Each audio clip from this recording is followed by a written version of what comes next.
Joe, where are you? What's it like there? Now, I'm out on the East Coast, so technically the last place to be affected.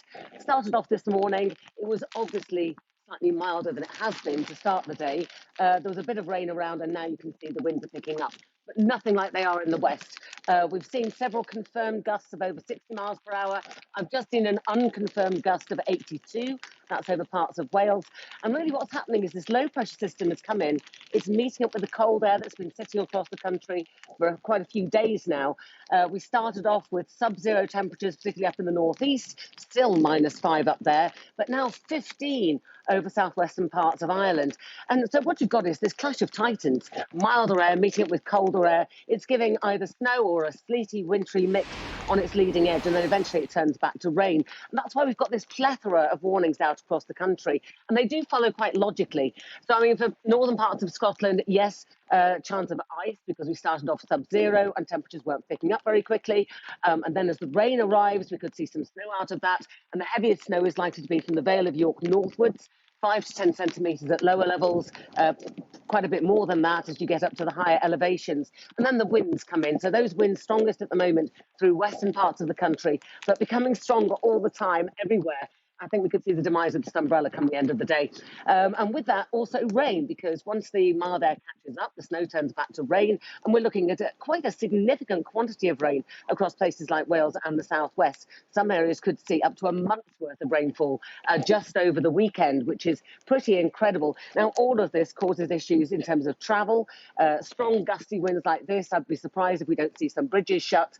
But obviously very nasty on the road if you've got a lot of surface water and spray, and the strong gusty winds will be pushing cars all over the road, and then you don't really know whether you're going to meet up with something which is more wintry. And of course, because you've got the snow turning back to sleet, it becomes very heavy, wet snow, and this is the kind of snow that takes power lines down because it's got that extra weight to it. And then, of course, as we go towards this, I'm sorry, really struggling here.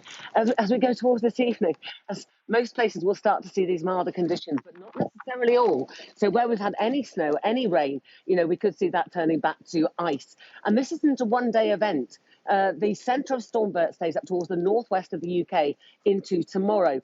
And this is likely to give further strong winds up there, potentially storm force winds, so destructive winds, with very blustery showers. And the rain belt itself sinks away southwards, but then it kind of just lies there. It doesn't go anywhere.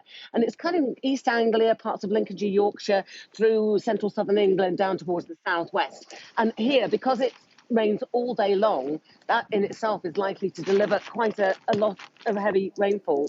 And so that's where we start to build up those rainfall totals. Central parts of the country will get off quite lightly. It should be quite bright and just blustery. Joe, you're doing a sterling job of battling the wind with that umbrella up. Why don't you just lower it for a second so we can see what the situation is where you are? Hopefully it doesn't blow away, of course.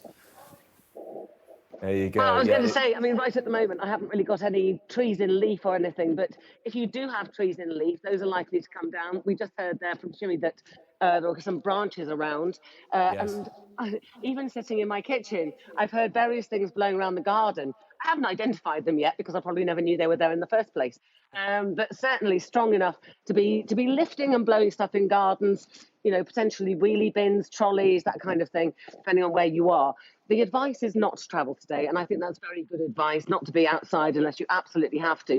And of course, this coincides with many Christmas markets, people wanting to do carol singing, all sorts of outdoor events, winter outdoor events, which may need to be postponed or called off.